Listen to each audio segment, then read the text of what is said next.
ये जब तक दोनों सही कहना नहीं सीखोगे ना मेरे पुत्र, जब तक आप में कोई हिम्मत नहीं घुसेगी, जब तक अपने ऊपर विश्वास नहीं करना सीखोगे ना, हाँ यार ऐसा भी तो हो सकता है, ऐसा भी तो हो सकता है, वो विश्वास आपको मैथ्स में है, वो विश्वास मुझे तुम्हारा मेरे पुत्र इंग्लिश में चाहिए। और जब तक वो विश्वास नहीं आएगा ना, नहीं निकलेगा एग्जाम मेरे बच्चे, नहीं निकलेगा। ये कुछ ऐसा है कि आप बैटिंग कर रहे हैं और आपको क्रीज से अपने उस कंफर्ट जोन से बाहर आके हाँ छक्का लगाना है। अब वो आगे बढ़ने से पहले आप में ये डर है कि बॉल छुटी तो कीपर स्टंप उखाड़ देगा। उस भय में तुम आगे बढ़ रहे हो बेटा, छक्का नहीं लगा करता। उस विश्वास के साथ बढ़ना पड़ता है कि बॉलर के हाथ से बॉल छुटी, वही माइंडसेट एकदम तैयार करना पड़ता है। वही एग्जाम है मेरे पुत्र। वहां कोई कोच काम नहीं आएगा, वहां कोई जयदीप सर काम नहीं आएंगे जब तुम क्रीज पर खड़े होगे पिच पर और खेल रहे होगे, आगे बढ़ के छक्का लगाना है। वहां तुम्हारा खुद पर आत्मविश्वास काम आएगा, इस बात को याद रखिएगा।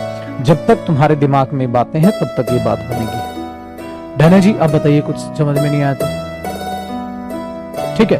तो पुत्र खुद ही पहले खुद का साथ देना सीखो।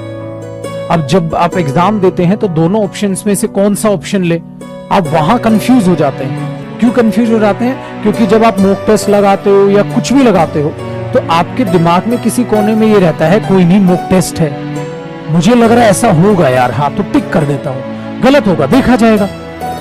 डन, तुम्हारे अंदर वो डर और भय नहीं है, तो तुम्हारा दिमाग एकदम अच्छा काम कर रहा है। तुम्हें लग रहा है यहां मुझे इसमें गलती नजर आ रही है, मुझे लग रहा है यार गलत है, ऐसा थोड़ी ना होगा, तो आप डायरेक्ट इंग्लिश में टिक कर देते हैं। अब जब इसी चीज में आपको एग्जाम में बैठाया जाता है तो आपके दिमाग में एक बात कोने में यह रहती है कि यार गलत हो गया ना तो एक एक नंबर से पॉइंट से बच्चे रह जाते हैं, फेल हो जाते हैं।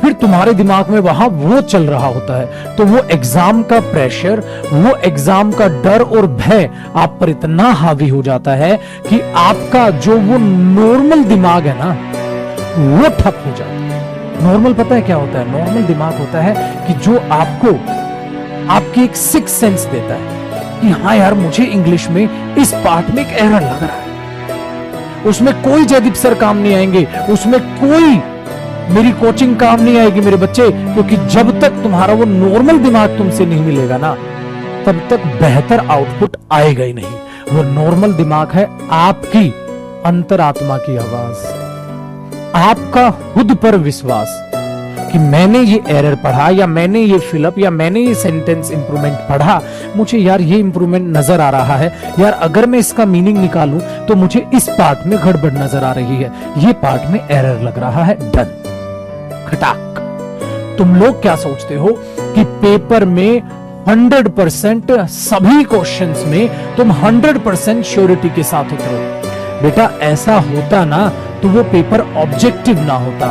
पेपर आपका ऑब्जेक्टिव है, सब्जेक्टिव नहीं है। उसमें ऑप्शंस हैं चार चार, वो चार आपके लिए देवता हैं। वो चार देवता आपको पुकार पुकार कर कह रहे होते हैं कि पगले हिंट देख, इसलिए हम चार ऑप्शंस तेरे पास हैं। आप ये सोचते हो कि वोकैब में भाई इसका मीनिंग ये बताओ, इसका सिनोनिम क्या है बताओ, ऐसे नहीं पूछता एग्जामिनर। एग्जामिनर पूछता है इस शब्द का सिनोनिम इन चारों में से नियर बाई आपको कौन सा लग रहा है, तो वो चारों आपकी मदद करते हैं, ज्यादातर कंफ्यूज नहीं करते हो।